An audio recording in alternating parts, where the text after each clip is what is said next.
하나님께서 주신 복된 하루 주 안에 걸어가시기를 바랍니다. 여러분, 많은 분들이 빨리 은퇴했으면 좋겠어요, 그런 말들을 합니다. 은퇴했으면 좋겠다는 말은 여러 가지로 해석이 됩니다. 하나는 그동안에 일이 너무 힘들다, 스트레스가 너무 크다, 그래서 벗어나고 싶다는 뜻이 있겠습니다.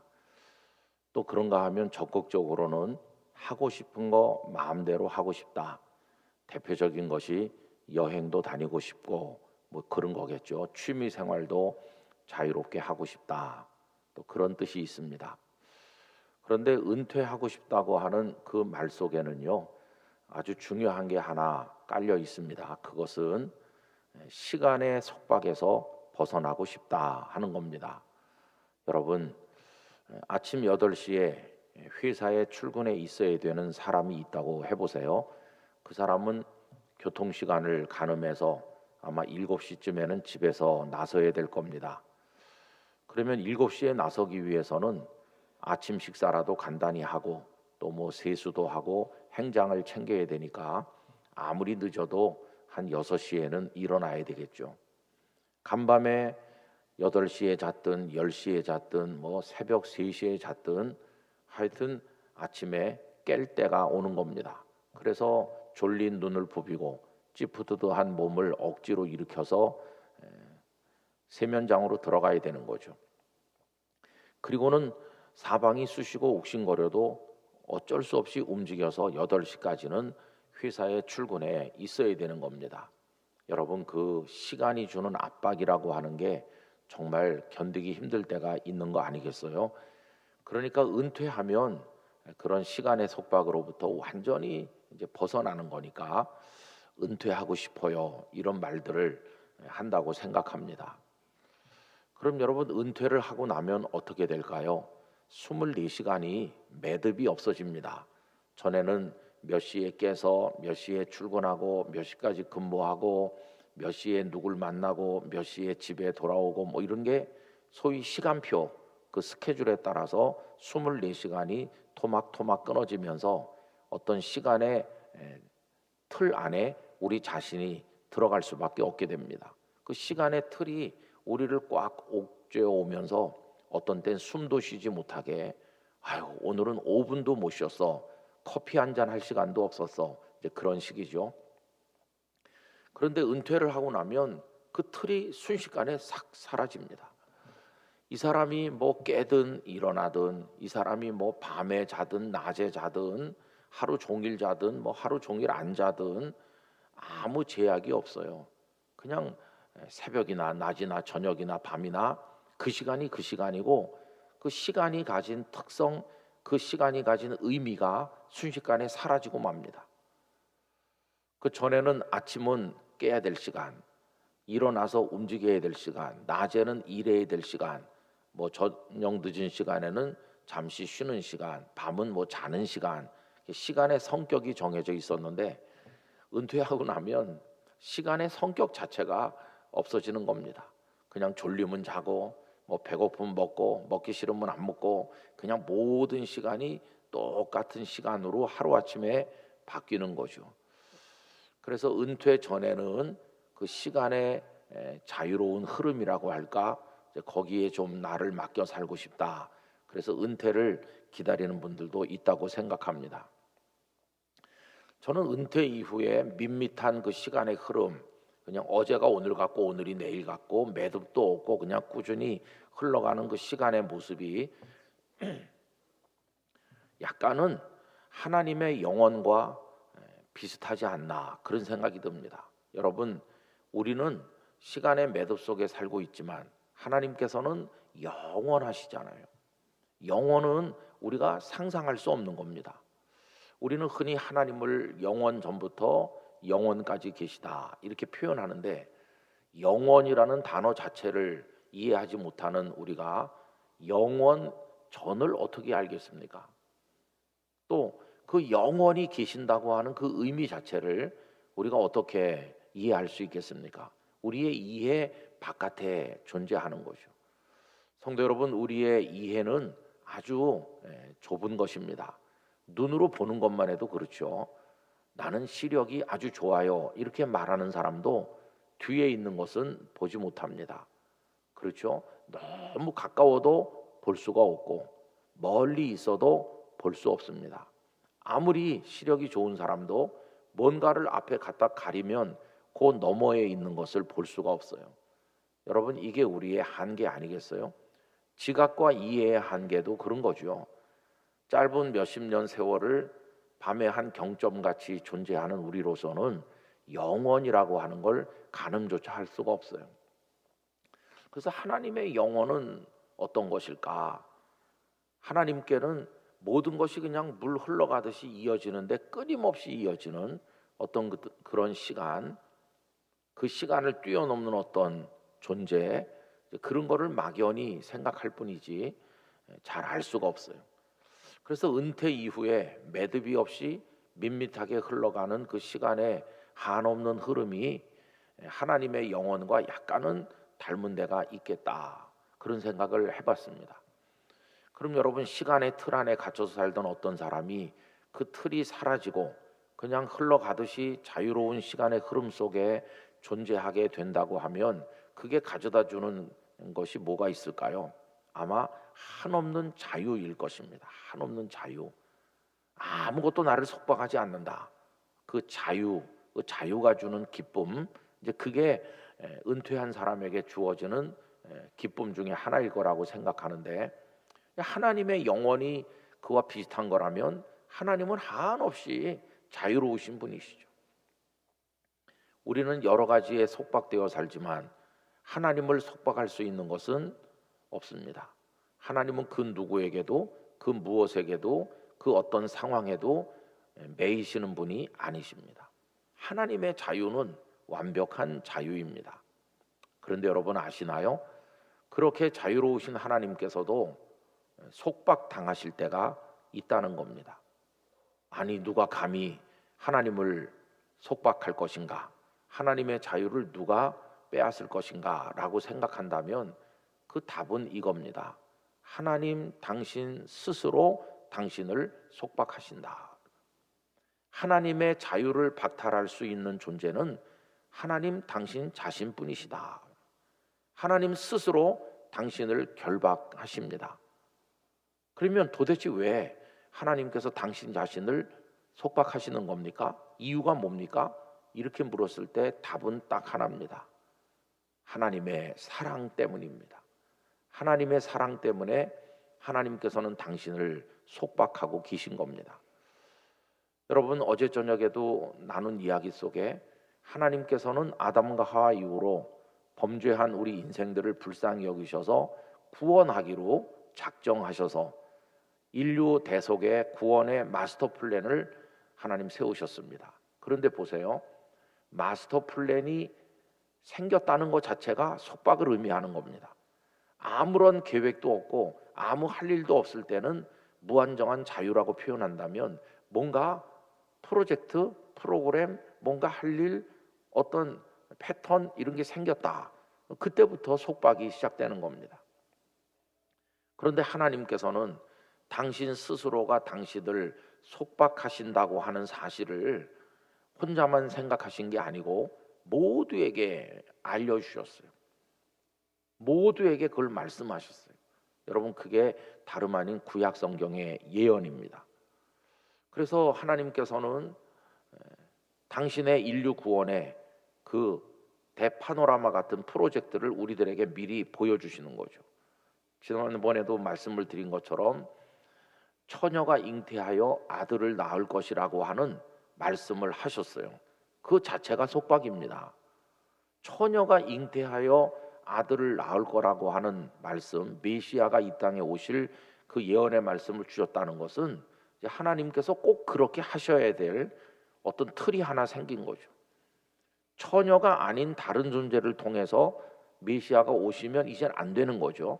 무슨 일이 있어도 처녀를 통해서 독생자를 세상에 보내셔야 된다고 하는 어떤 틀 안에 스스로를 가두신 거예요.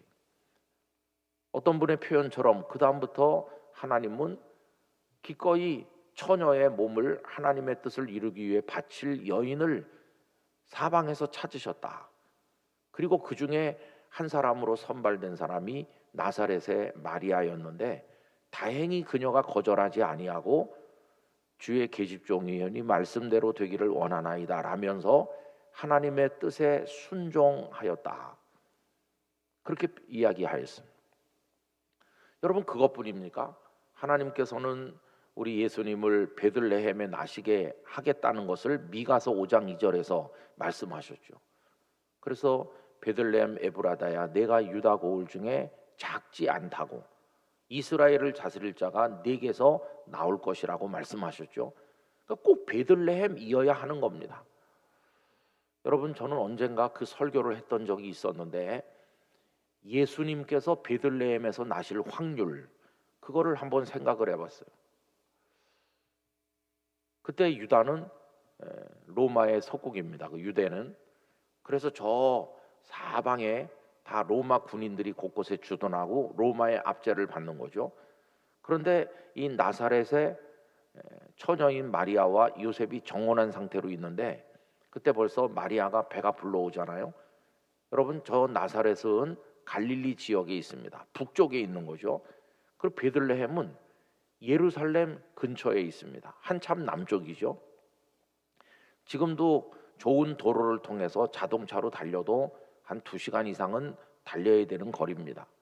상당히 먼 거리라고 할 수 있는데 만삭의 여인을 데리고 짐승의 그 몸을 의지해서 느릿느릿 충격 없이 천천히 이동해가지고 나사렛에서 여기 베들레헴까지 도착하려면 시간이 얼마나 많이 걸리겠어요? 여러 날 걸리는 힘든 여행이죠. 저는 무슨 생각을 해봤느냐 하면 그거 맞추기 참 힘들었겠다, 그런 생각이 들어요. 그때 마침 로마 황제가 천하로 다 호적하라 이렇게 명령을 내렸으니 망정이지, 명령을 내리지 않았더라면 요셉과 마리아가 나사렛을 떠날 이유가 하나도 없습니다. 만삭의 여인이 도대체 무엇 때문에 나사렛을 떠나겠어요? 나사렛에서 편안히 출산하면 될 걸, 그 험난한 길을 떠날 이유가 없죠. 그런데 떠나지 않으면 안 되는 상황이 조성된 겁니다. 황제의 명령이 있기 때문에 다 각자 자기 고향에 가서 호적하라. 그 고향이 베들레헴이기 때문에 베들레헴으로 떠난 겁니다. 그리고 또 베들레헴에서 예수님이 나실 확률이 이게 아주 낮은 것은 만약에 가는 도중에 3분의 2쯤 간 곳에서 마리아가 해산하면 그냥 노중에서 예수님이 탄생하는 거지 베들레헴에서 탄생하겠다는 미가서의 예언이 이루어지지 않는 겁니다. 또 여러분, 반대로 베들레헴에 가서 호적하는 일이 다 끝나도록 예수님께서 탄생하시지 않으셨다면 이들은 일을 다 마쳤기 때문에 다시 나사렛으로 돌아가고 있지 않겠어요? 다시 나사렛으로 돌아가고 있는 중간에 예수님이 탄생하셨어도 베들레헴에서 탄생할 거라는 예언은 이루어지지 않는 겁니다. 조금 이상한 얘기입니다만 예수님을 베들레헴에서 나게 하시려고 하나님은 굉장히 노심초사하셨겠다. 그래서 마리아가 만삭이지만 이게 베들레헴에서 그 머물 곳을 준비하기까지는 해산의 기미가 나타나지 않도록, 예수님이 태어나지 않도록 하신 거다. 그리고 딱 베들레헴에 도착했을 때 산통이 온 곳이고, 그리고 거기 예수님이 딱 나셨고, 그리고 거기서부터 그 다음 일이 이어진 거다. 하나님은 그거를 틀을 딱 맞추기 위해서 구약 성경에 약속하신 걸 이루기 위해서 얼마나 세심하게 그 모든 걸 관리하셨나, 이런 생각을 해봅니다.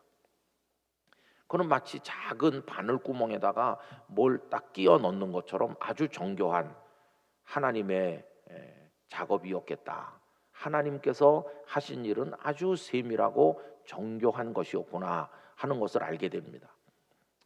그래서 사람 같으면 이렇게 말씀했을 것 같아요. 아유, 그냥 아무 데서나 난다고 할 걸, 괜히 베들레헴에서 난다고 내가 쓸데없는 말 해가지고 참 피곤하구나. 사람 같으면 그렇게 말씀했을 것 같아요. 근데 하나님은 딱 그렇게 약속하신 대로 이루셨어요. 그리고 여러분, 예수님께서 탄생하신 것도 그냥 아무 때나 나신 게 아닙니다. 갈라디아서 4장 4절에 보면 때가 참에 그 아들을 여자의 후손에게서 나게 하셨다. 그게 카이로스라고 하는 사람은 알 수 없는 하나님만이 작정하신 때가 있는데 그때 그게 딱 찼을 때 그때 동정녀 마리아가 예수님을 낳도록 하셨다는 거예요. 거기 때라고 하는 단어가 등장합니다. 그러니까 하나님께서 하시는 일은 그냥 아무 데서나 대충 아무 때나 자유롭게 그게 아니라 어떤 때와 어떤 상황이라고 하는 시간과 장소의 틀 안에서 당신의 구원 계획을 이루어 가셨다 하는 것을 알 수 있습니다. 그래서 하나님은 장소로 자신을 속박하셨고 때로 당신을 속박하셨어요. 때가 참회라는 말은 하나님께서는 그 때가 차기를 기다리셨다는 뜻도 돼요. 그 이전에는 아직 때가 차지 않았어. 더 기다려야 돼. 더 기다려야 돼. 이렇게 스스로에게 말씀하셨을 것이고 딱 때가 찼다고 생각하는 그 순간 마리아를 통해 정확하게 베들레헴에서 예수님께서 탄생하도록 하신 겁니다. 하나님께서는 당신이 만드신 구원의 프로젝트에 당신 자신을 속박시키신 것이 전능하신 하나님, 영원하신 하나님, 자유로우신 하나님께서 왜 그렇게 당신 자신을 좁은 틀 안에 가두셨을까? 왜 스스로의 자유를 버리셨을까? 이유를 생각하면 그 답이 사랑이라는 답이 있다고 그랬죠. 여러분, 그 사랑은 누구를 향한 사랑입니까? 바로 우리를 향한 사랑입니다. 우리를 향한 사랑. 우리를 사랑하기 위해서 당신은 속박 속으로 걸어 들어가신 것입니다. 여러분, 세상의 모든 사랑이라고 하는 것은 자신을 가두는 일 없이는 이루어질 수가 없습니다.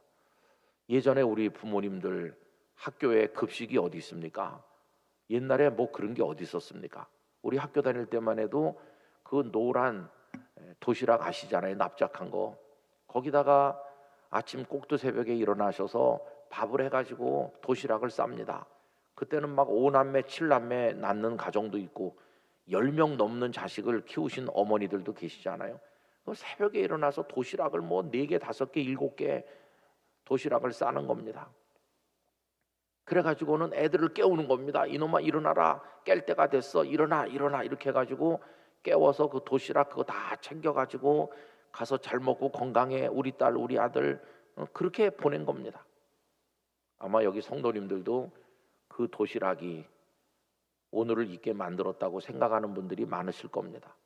학교 가져가면 벌써 도시락이 싸늘하게 식어가지고 겨울에는 뭐 먹기가 어려운데 다행히 이런 난로가 있어가지고 아시죠 여러분? 그 난로 위에 도시락 차곡차곡 쌓았다가 그리고 또 공부는 안 하고 도시락 바꿔놓는데 달란트가 있는 애가 있어갖고 선생님도 걔가 그거 할 때는 아무 말도 안 합니다. 수업 중간에 일어나가지고 밑에 도시락 빼서 위에 놓고 그래도 이놈아 수업에 방해된다 이런 소리 안 하시고 밑에 거 타면 안 되니까 선생님마저도 침범할 수 없는 불가침의 영역에 걔가 그거를 하는 거죠. 그래도 뭐 잘못한 거 어떤 거는 새카맣게 타는 것도 있고 어떤 건 아직도 미지근한 것도 있는데 어쨌든 그렇게 우리들의 세월이 흘러갔습니다. 그 어머니들의 스스로를 가두는 속박이 있어서 그게 자식을 향한 사랑이어서 그 자식들이 성장한 겁니다. 그 어머니들도 여고 시절 이팔 청춘 때 주름살 하나도 없이 단발머리 팔랑팔랑 하면서 예쁜 교복 입고 뛰어다니던 때가 있었던 어머니들이신데 그때는 무한 자유와 기쁨이 있었겠죠. 그런데 이제는 자식을 위한 감옥 안에 자기를 가두셨어요. 여러분, 복음이 뭘까요? 복음은 하나님의 사랑이죠. 근데 달리 말하면 그거는 그 사랑의 감옥 안에 스스로를 가두신 것이다. 그래서 복음이라고 하는 게 우리에게 주어진 것이다. 그렇게 말할 수 있어요. 그래서 때가 찼을 때 하나님은 가만히 팔짱 끼고 계시지 않았어요. 때가 차 간다는 거를 가만히 지켜보시다가 때가 딱 찼을 때는 벌떡 일어나신 거예요. 행동할 때가 됐다. 그래서 독생자를 태어나게 하셨고 때가 찼을 때 우리 구주 예수님께서는 십자가에 달리셨어요. 여러분, 요한복음 12장 23절, 인자가 영광을 얻을 때가 왔다, 이렇게 말씀하셨어요. 인자가 영광을 얻을 때, 이건 예수님께서도 당신의 때를 늘 주지하고 계셨다는 걸 말해줍니다. 하나님께서 그 때를 보고 계셨던 것처럼 성자 예수 그리스도께서도 당신의 때를 보고 계신 거죠. 인자가 영광을 얻을 때, 여러분, 요한복음은 영광의 복음이라고도 말합니다. 근데 그 영광이 다 고난과 연결되어 있습니다. 심지어는 가룟 유다가 예수님을 배반하고 팔러 나갔을 때도 인자가 영광을 얻는다. 제자가 배신하는데 그게 무슨 영광이겠어요? 근데 순환과 연결된 것이고, 그게 구원과 연결된 것이고, 우리를 향한 사랑이죠.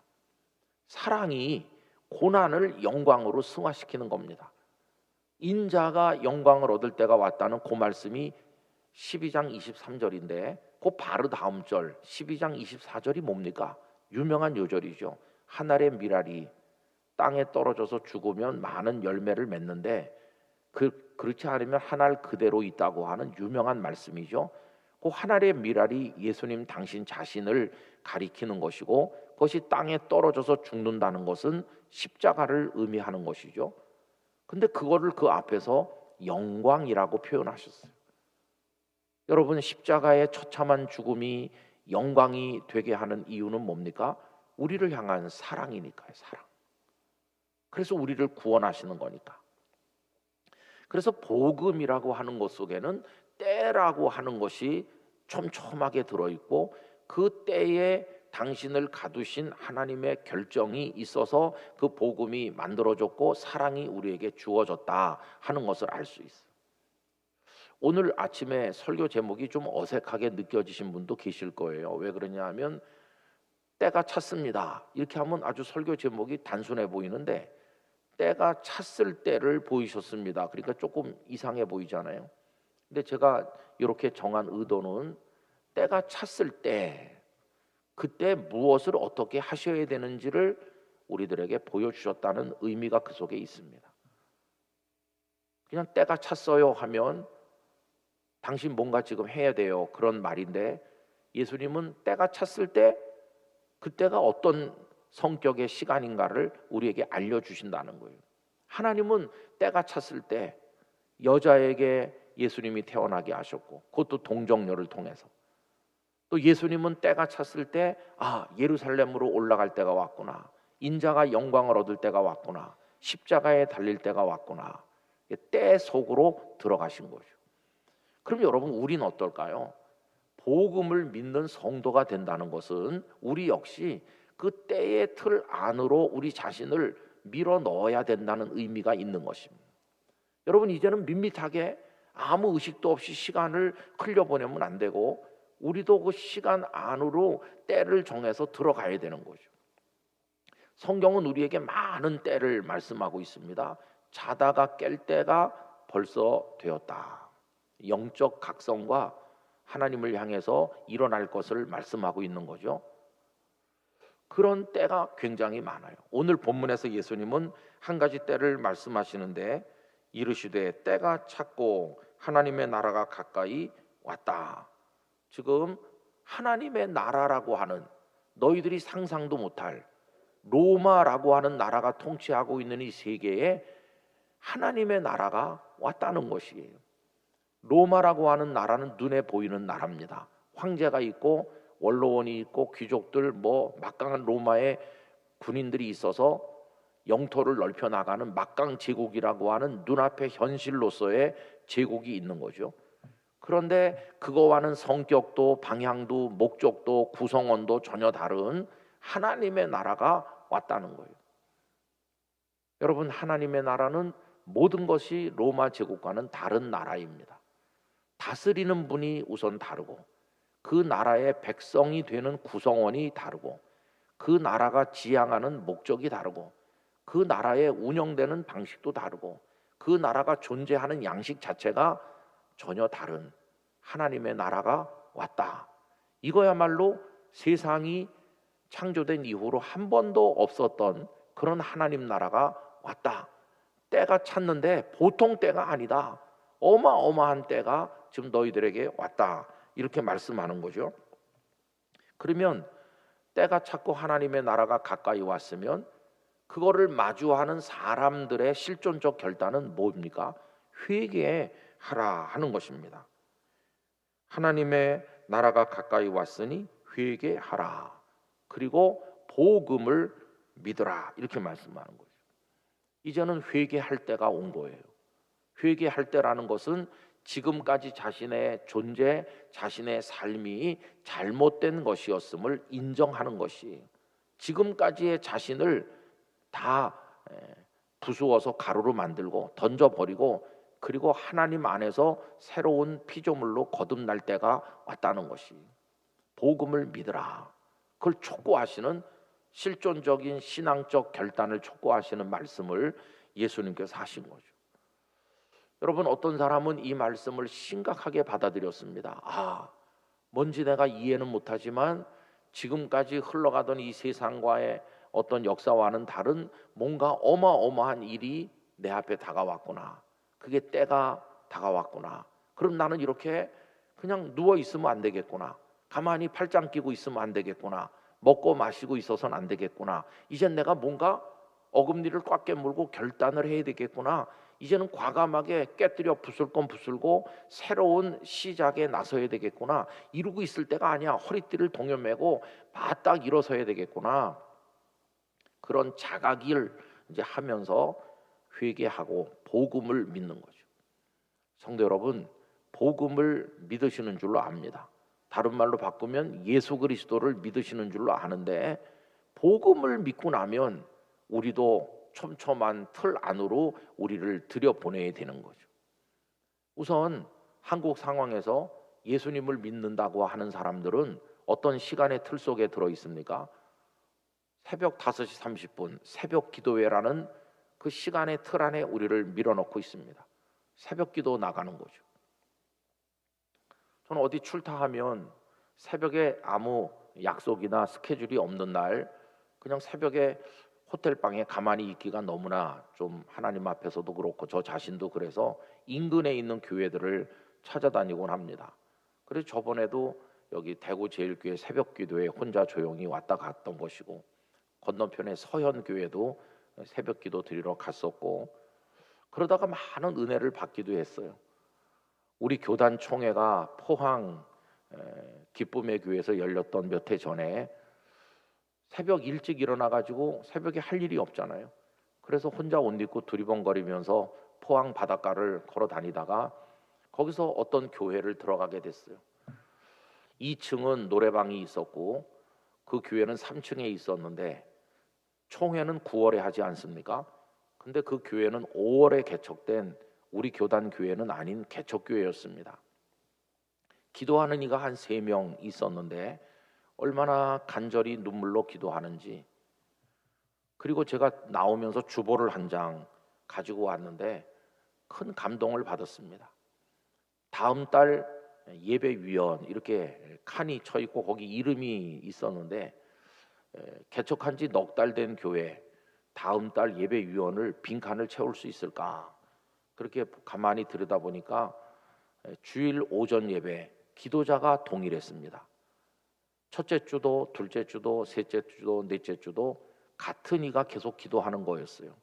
보니까 그 같은 이가 목사님의 사모님이라는 걸 알 수 있었습니다. 담임 목사님은 예배 인도하고 설교하시고 사모님은 매주 대표 기도를 하시는 거죠. 근데 찬양 예배는 기도자가 다르더라고요. 찬양 예배 때는 기도하는 성도가 있나 보다 하고 보니까 역시 한 사람이 계속하는 거였습니다. 근데 보니까 성씨가 목사님과 같더라고요. 목사님의 아들이 찬양 예배 때는 계속 기도한다는 걸 알게 됐습니다. 그리고 다음 달 식사 담당하는 이가 이름이 있었는데 오전 예배 기도하신 분의 이름이 거기 있었습니다. 사모님이 식당을 맡아서 음식을 만드시는 거죠. 개척한 교회니까 목사님은 당신 일을 하시고 사모님은 사모님으로서 그렇게 하시고 아들은 아들대로, 아들은 찬양 예배 매주 기도할 뿐만 아니라 안내위원으로 이름을 또 올려 있었습니다. 온 가족이 달라붙어서 그 교회를 섬기는 거죠. 근데 제가 감동받은 건 광고란에 있는 금주의 전도 계획이었습니다. 금주의 전도 계획. 월요일은 어디 가서 전도하고, 화요일은 어디 가서 전도하고, 토요일까지 전도 프로그램이 도표 안에 꽉 차 있었고요.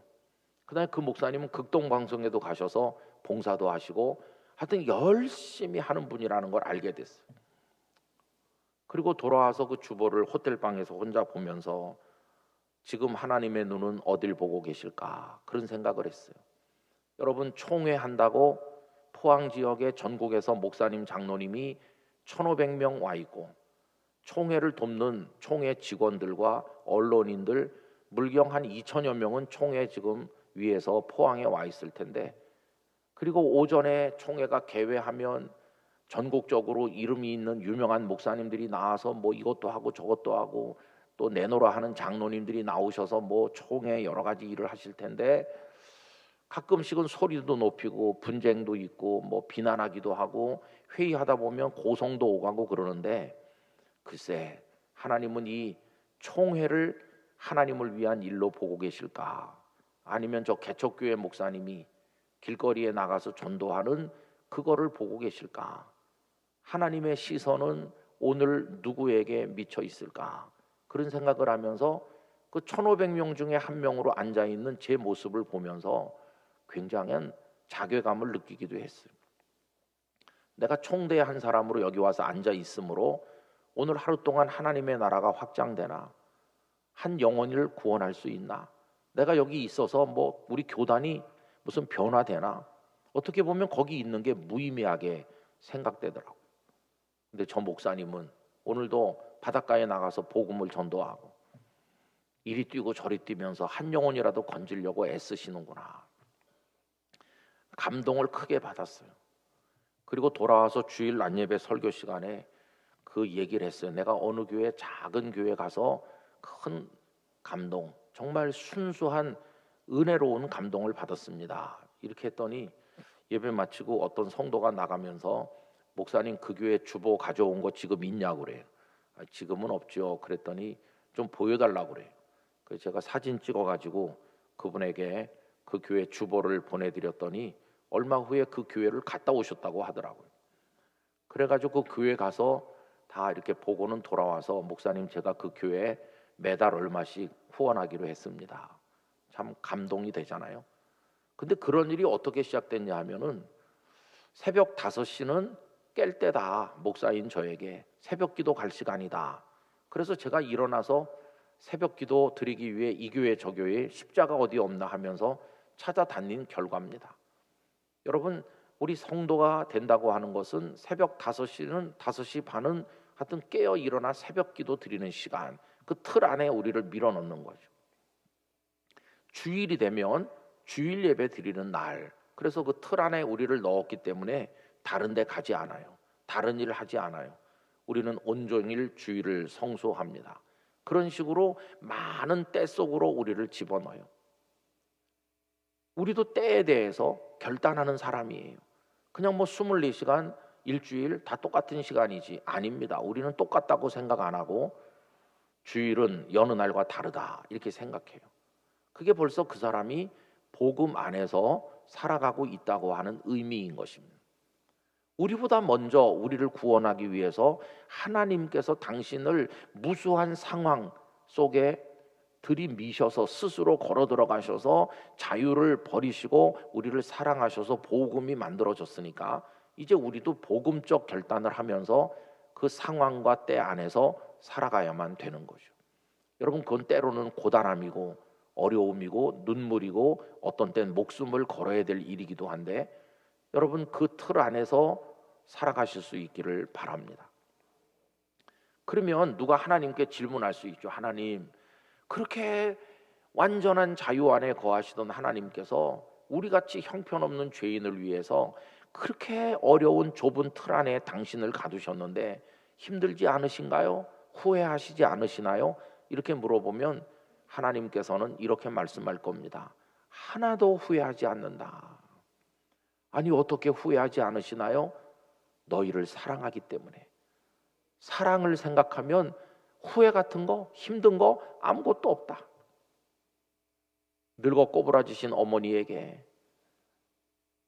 이제는 같이 늙어가는 아들이 와서 조글조글한 어머니 두 볼을 만지면서 우리 엄마 벌써 나이가 90이 되셨네. 등이 다 휘셨고 미안해요 엄마, 다 나 때문이에요. 그러면서 그 어머니를, 뼈만 남은 어머니를 안아드리면서 어머니의 희생과 헌신이 나를 만들었어요. 어머니 은혜 잊지 못해요. 그러면서 엄마 힘들었지 우리 키울 때. 이렇게 하면 엄마가 뭐라고 할까요? 그래 이놈아 힘들었어. 이런 어머니는 없으실 거예요. 힘들었지만 행복했어. 그때가 좋았어. 내가 다시 너희들 도시락을 싸는 대로 돌아가고 싶어. 그때 힘든 줄 몰랐어. 너희들이 부쩍부쩍 크는 모습에 이 엄마는 너무 행복했어. 모든 고난과 희생과 눈물이 그 사랑 안에서 다 눈녹듯 없어지는 거예요. 사랑하시기 때문에 후회 안 하시는 거예요. 하나님도 사랑하시기 때문에 후회 안 하십니다. 우리를 사랑하시기 때문에. 그럼 이제 우리 차례는 뭐냐 하면 우리도 하나님을 사랑하기 때문에 그 하나님 나라를 위한 삶의 그 때 속으로 우리를 밀어 넣어도 힘들어도 후회하지 않는 성도가 돼야 되는 것입니다. 하나님의 나라와 복음을 위해서, 하나님 영광을 위해서 하나님 저 여기 있습니다. 저를 보내주세요. 주님께서 너 힘들지? 아니요 주님. 저 주님 사랑하기 때문에 힘든 줄 몰라요. 어떤 목사님이 몇백 명 모이는 교회에서 목회하는데 그 목사님이 가기 전부터 교회가 아주 분교가 심하고 어려운 교회죠.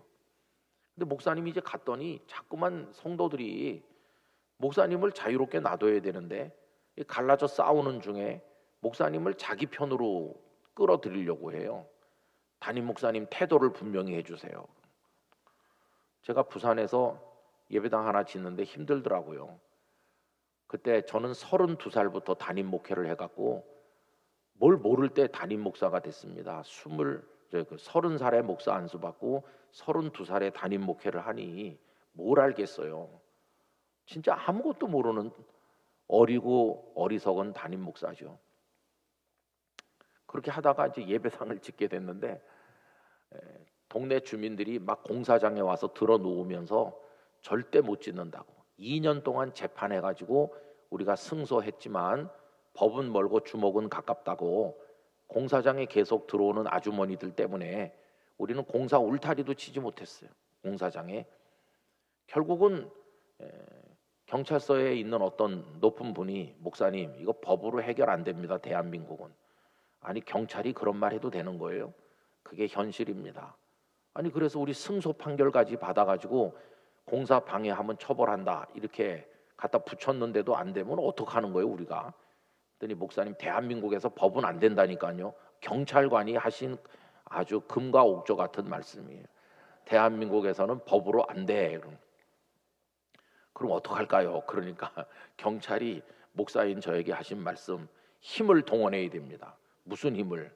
저들이 나와서 들어놓으니까 못 들어놓게 하면 되는 거죠. 어떻게? 교인들 뒀다 다 뭐했습니까? 이러는 거예요. 그 사람이. 아니 교인들을 뒀다 뭐했으다니 교인들을 동원하라고. 어떻게? 성경 찬송 가져오지 말고 찢어지지 않는 청바지 입고 오라고 하세요. 그래가지고 물리적으로 맞서야 된다는 거예요. 그래서 어느 금요일 날 권찰에 모이는 날인데 구역장 권찰님들에게 오늘은 성경 찬송 필요 없고 안 찢어지는 질긴 옷 입고 완전 무장해서 오시라. 그래가지고 우리가 이제 공사장에 가서 이렇게 둘러섰어요. 뺑 둘러서니까 동네 주민들이 와가지고 그냥 막 난투극이 벌어지는 거예요. 어떤 사람 넘어지면 앰뷸런스가 와서 싣고 가고 그렇게 하니까 그 경찰이 전투 경찰을 보내줬어요. 주민 간의 불상사를 막는다. 그러면서 전투 경찰 버스 4대 그분들이 와서 쫙 우리 사이에 서가지고 격리시켰어요. 격리시킨 그 사이에 인부들이 와서 울타리 쫙 치고 공사가 시작됐어요. 그렇게 힘들게 시작한 공사가요 빨리빨리 해서 다 지었으면 좋았을 걸. 시간을 벌써 2년 3년 끌었죠. 그러는 동안에 지하를 파고 콘크리트 이제 이렇게 올리고 1층쯤 올리려고 하는 참인데 반갑지 않는 불청객이 왔죠. 그게 IMF가 왔어요. IMF가 오니까 시공회사 망해갖고 없어졌죠. 그 다음에 건설회사 어음이라고 하는 건 다 휴지 조각이죠. 그리고 자금이 딱 막히고 은행에서 우리가 돈을 많이 빌렸는데 이자율이 막 19%까지 올라갔어요. 매달 수천만 원의 이자를 내야 되는데 성도도 몇 명 되지도 않고 성도들은 오히려 직장을 잃고 실업자가 되고 헌금이 막 줄어들어 가는데 어떻게 이자를 내요? 매달 3, 4천만 원 이자를 내야 되는데 회계 집사님 주머니에는 다 탈탈 털어도 900만 원도 안 된다고. 이달에 교회가 부도가 나서 공중분해 되겠구나. 그런 막다른 골목에도 도달했거든요. 참 힘들더라고요. 그리고 성도들이 왜 그렇게 싸우시는지 몰라요. 단합해서 기도해야 되는데 장로님들께서 막 멱살잡이도 하시고, 그리고 이제 어떻게 수습이 돼갖고 이제 진행을 하는데 벽돌 색깔 정하는 것도 힘들더라고요. 목사를 자기 편으로 끌어들이려고 해요. 목사님, 그래도 교회당 그러면 빨간 벽돌 아니겠어요? 빨간 벽돌 목사님도 동의하시죠? 그때 제가 예 그러면은 목회는 끝나는 겁니다. 왜냐하면 여기 검정 벽돌, 진한 색깔, 밤색 아주 짙은 벽돌을 주장하는 파가 있고 노란 벽돌파도 있고 아예 벽돌로 하지 말자는 사람도 있고, 그런데 제가 빨간 벽돌에 동의합니다 그러면은 저는 목회를 못 하는 거예요. 저 목사가 빨갱이야 이렇게 하는 거죠. 빨간 벽돌에 찬성하면 안 돼요. 하나님께서 저에게 지혜를 주셔가지고 이렇게 말했습니다. 무슨 색깔을 원하세요? 자꾸 그러길래 가만히 있다가 저 생명이에요. 색깔을 구별하지 못해요. 그러니 아무 색으로나 하세요. 두 가지 안 싸우고 튼튼하게만 하면 좋습니다. 근데 여러분 저 사실 생명 아니에요. 근데 뭐 그때는 그렇게밖에 답을 못 하겠더라고요. 참 힘들더라고요. 목회가 별것도 아닌데 힘들어요. 뭐 빨간 벽돌로 지은 예배당에서 예배 드려야만 예배를 받으시는 것도 아닌데 왜 그렇게 목숨 거는지 몰라요. 근데 그 교회도 그렇게 분규가 있고 목사님을 자꾸 자기 편으로 끌어들이려고 하는 거예요. 그 목사님 얼마나 힘들어요. 주일날 아침에 예배 드리고 저녁 때가 되면 양쪽에서 다 비난을 받으면서 목사님을 다 도와주는 사람은 없고 헐뜯고 그러는데 저녁 때가 되면 목사님이 파김치가 돼서 들어오는 거예요. 양쪽 다 목사님을 나가라고 그래. 당신 우리 편 안 들어주려면 다 나가라고. 그 목사님이 이제 주일 밤 늦게 들어오는 거죠. 사모님이 그 사정을 알지요. 너무나 안 돼서 남편 보고 사모님이 가슴을 치면서 당신 목회가 왜 이렇게 힘들어요? 그러면서 오늘 밤에는 다 그저 잊어버리라고 뜨뜻한 물 거기다 샤워하시고 그리고 이제 다 잊어버리고 그냥 푹 주무세요. 푹 주무세요. 사모님이 그렇게 말하는 거예요. 그런데도 목사님은 샤워를 하고 따뜻한 차를 한 잔 드시고 나서는 다시 서재로 들어가시는 거예요. 사모님이 뾰족한 목소리로 아니 이 밤에 왜 또 서재를 들어가요? 푹 쉬라는데. 그랬더니 당신 먼저 자요. 그리고 또 목사님은 그 책상에 앉는 거예요. 사모님이 하도 열이 받쳐가지고 뭐 이런 남자가 다 있나 이래가지고 따라 들어가서 지금 뭐 하느냐고 이 밤에 하루 종일 당했으면 됐지 자라고 그런데. 그랬더니 이 목사님이 지금이 다음 주일 설교 말씀 준비할 때라고. 아니 이 밤에 지쳐가지고 만신창이가 됐는데 무슨 설교 말씀을 준비해요? 그 목사님 얘기를 잊을 수 없어요. 그 목사님 얘기가 이거예요. 오늘 고난이 깊었고 힘들었다고. 내가 왜 목사가 됐을까? 목회라는 게 뭘까? 예수님의 십자가는 얼마나 힘든 거였을까? 내가 지금 오늘 고난이 참 깊은데 근데 당신 이런 거 아느냐고. 고난이 깊을 때 은혜도 큰 법이라고.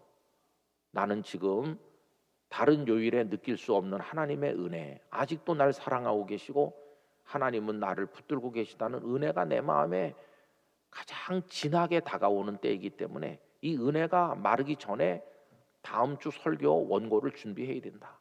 그래야 내가 그 은혜를 성도들에게 전달해 줄 수 있지 않겠느냐. 그 늦은 밤에 눈물과 함께 설교 원고를 준비하는 그 목사님 이야기를 들어보면 참 기가 막히잖아요. 물어봅니다. 목사님 안 힘드냐고. 나 같으면 그 교회 벌써 떠났을 텐데 힘들지 않으세요? 근데 그 목사님이 힘들죠. 안 힘들 수가 있겠나요? 힘들지만 그 힘든 것보다 더 큰 게 있죠. 그게 뭔데요? 내게는 기쁨이 있습니다. 이게 다 주님을 위해서 하는 거야. 주님을 사랑하는 거야. 주님을 사랑하기 때문에 견딜 수 있습니다. 여러분, 우리가 어떤 틀 안에 우리를 밀어넣을 수밖에 없는 상황이 있지만 그게 주님을 향한 사랑이기 때문에 이길 수 있는 것이, 그게 복음의 삶을 살아가는 성도의 모습인 것이죠. 우리 대구제일교회 성도들이 그 때를 기쁨으로 받아들이실 수 있길 바랍니다. 그 때라고 하는 틀 안에서 하나님을 사랑하시기 바랍니다.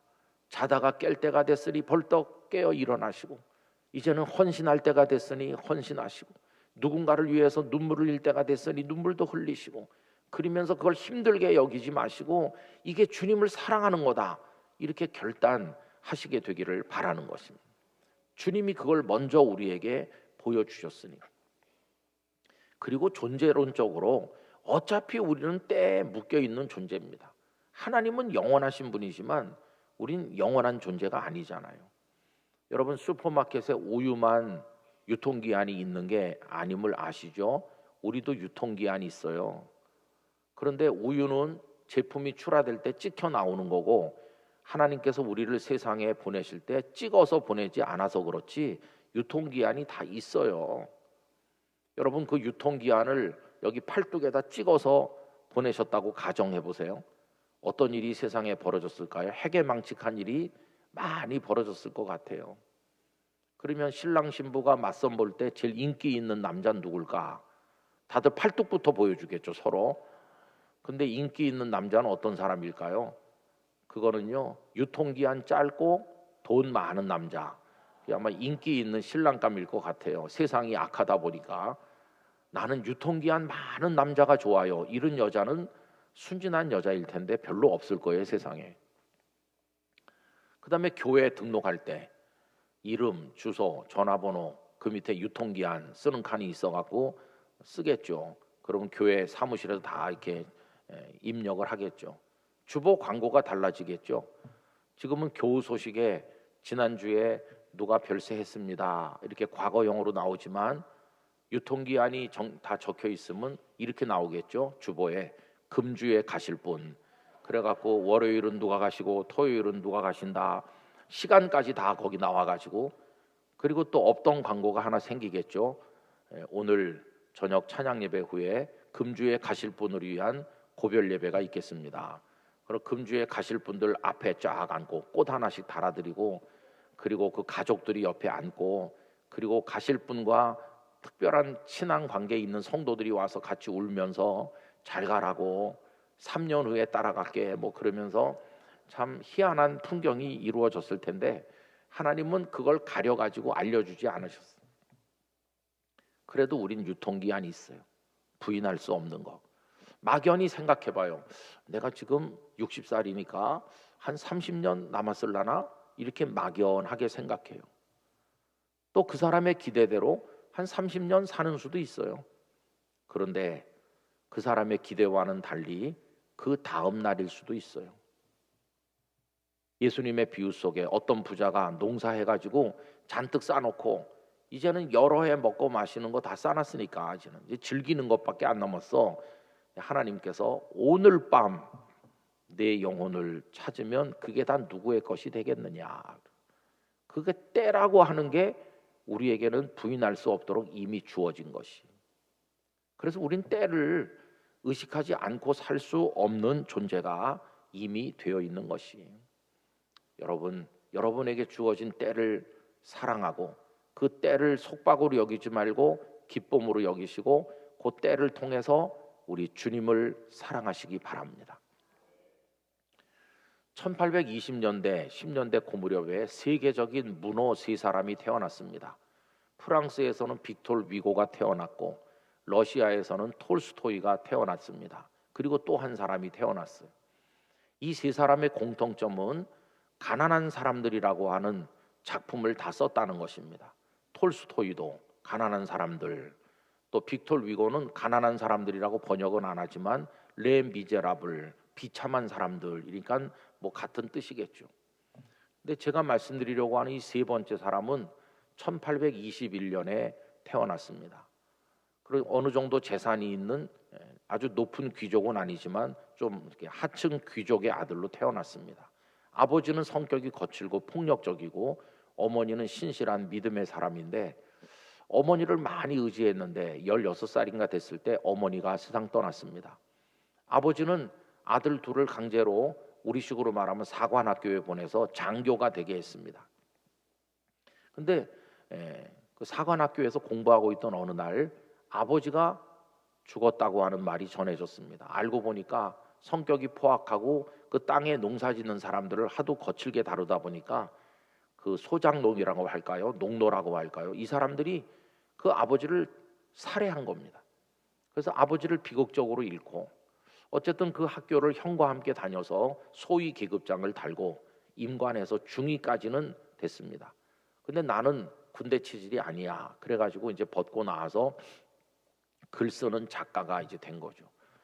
25살인가 됐을 때 가난한 사람들이라고 하는 첫 작품을 써내서 큰 성공을 거두고 필명이 이제 알려지게 됩니다. 그리고는 작가들의 모임에 참여하게 됐는데 그 작가들의 모임이 황제가 다스리는 이 제정 러시아는 이제는 한계에 도달했다. 이제는 백성들이 평등하게 사는 사회가 와야 된다 하는 소위 이상적 사회주의자들이 모이는 그런 모임에 가담했어요. 거기서 뭐 혁명을 모의하진 않았지만은 불순한 사상을 나눈다 이래가지고 체포됩니다. 한 6달 동안 구금돼서 이렇게 재판을 받고 하던 끝에 그가 29살인가 되던 해 12월 22일 날 처형해라 사형 선고를 받고 20몇 명인가 끌려 나가서 그 얼어붙은 그 얼마나 추운 곳입니까 거기. 그래갖고 처형장에 쭉 서요. 그리고 이제 군인들이 총을 겨누는 거죠. 그게 생애 마지막 5분이라고 알려진 이야기인데 그게 실제로 그런지 아니면 그냥 누가 만든 건지 모르지만 어쨌든 그 마지막 5분 얘기가 있습니다. 앞으로 5분간 시간을 준다. 처형장에 선 사람이 5분 동안에 뭘 할 수 있을까요? 그 5분 동안에 거기 있는 동료들과 인사를 나누고 지나간 살아온 세월을 알고 지냈던 이들 부모님 얼굴이랑 한번 머릿속에 이렇게 회상하고 그리고 그 산천을 한번 이렇게 훑어보고 그리고 마지막 준비를 하는데 마지막 1분을 쓰고 그리고 총알이 가슴에 박힐 거고 나는 죽는다. 그런데 처형 직전에 황제가 보낸 특사가 도착합니다. 형을 멈추라. 그래서 황제가 이들을 사면한다. 근데 그 니콜라이 황제가 실제로 죽일 생각은 없었고 이들을 겁을 주려고 했다. 그런 설도 있습니다. 어쨌든 극적으로 목숨을 건졌는데 풀려난 것은 아니고 저 시베리아로 보내집니다. 그래서 옴스크라는 곳에 가서 4년이 넘도록 그 수용소 같은 데서 지나다가 나중에는 이제 강제로 쫄병으로 다시 징집됩니다. 그래서 한 9년 가까운 세월을 그 시베리아에서 정말 지옥 같은 고통을 이제 경험하는 거죠. 근데 그가 이렇게 시베리아로 끌려갈 때 거기 어떤 여성을 만났는데 그 여성이 불쌍히 여기면서 선물을 하나 줬습니다. 그 수용소와 감옥에서 그 통용되는 유일한 것은 성경책 한 권뿐이었는데 이 여인이 성경책을 주면서 그 안에다가 20루블을 끼워 가지고 줬습니다. 필요할 때 쓰라 이렇게.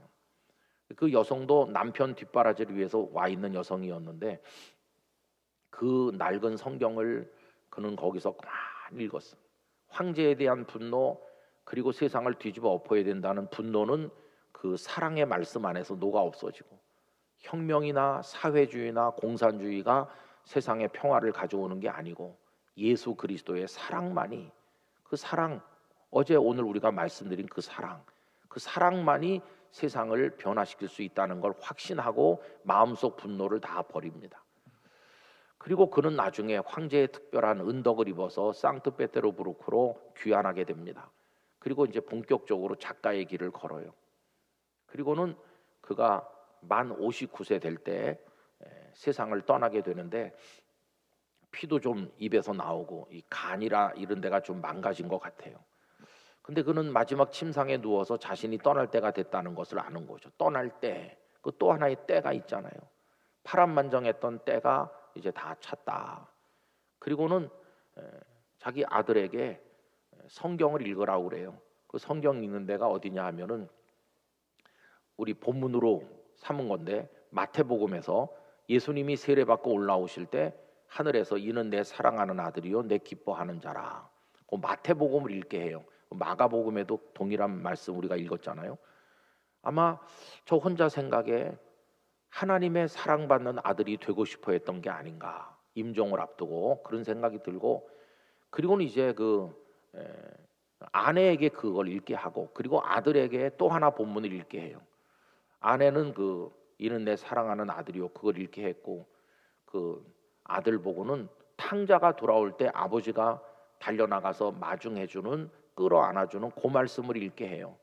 아, 이 사람이 아버지 내가 탕자가 돌아가니 나를 맞아주세요, 그런 마음을 가진 게 아닌가. 그리고 그 폼비치나라고 하는 여성이 준 성경, 그 낡은 성경을 자기 가슴 위에 올려놔 달라고 그래요. 그 성경을 자기 가슴 위에 올려놓고 그가 주님의 부르심을 받게 됩니다.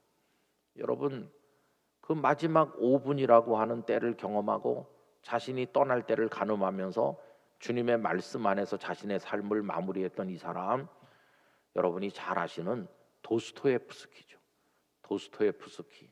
지금도 러시아에는 이 폼비치나가 그에게 주어서 그가 수십 년을 읽었던 가슴속의 분노와 증오가 다 사라지게 만들고, 그리스도의 사랑 외에는 사람도 사회도 변하지 않는다는 걸 알려주었던, 그걸 죄와 벌 같은 소설 속에서 그걸 녹여내고 있는데, 그 폼비치나의 성경이 러시아 박물관에 잘 보존되어 있다고 합니다.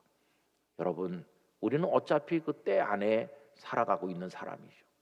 오늘도 그 많은 날 중에 하루 우리가 어떤 때를 만나게 될 것입니다.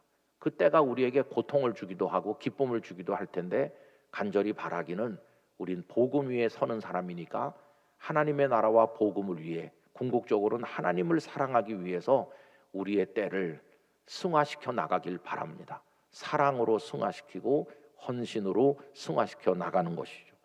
그렇게 하면 우리를 위해서 당신을 속박하셨던 하나님의 그 사랑에 대해서 만분의 일이라도 보답하면서 살아갈 수 있게 될 것입니다. 여러분들의 그 시간을, 실존의 그 시계를 그 때에다 맞춰놓고 사시기 바랍니다. 기도할 때야, 헌신할 때야, 성도들을 사랑할 때야, 주님 앞에 갈 준비를 할 때야, 오늘이 내가 부름받는 때야, 이런 모든 때들을 각성하면서 살아가신다면 우리의 삶은 하나님 안에서 더욱더 온전하고 바르게 세워질 줄로 믿습니다. 여러분, 이제 오늘 저녁 집회가 마지막 한 번 남았는데 다 같이 와서 우리 모든 것의 마무리를 할 수 있게 되기를 간절히 기원합니다. 기도하겠습니다. 아버지 하나님, 때가 찼을 때 어떻게 행동해야 되는지 하나님께서, 예수 그리스도께서 우리에게 보여주셨습니다. 사랑으로 그때의 속박을 승화시킴으로 복음을 주시고 우리를 구원하셨으니 우리도 그 결단으로 하나님을 사랑하며 남은 여생을 살아가도록 은혜를 주옵소서. 예수님의 이름으로 기도하옵나이다. 아멘.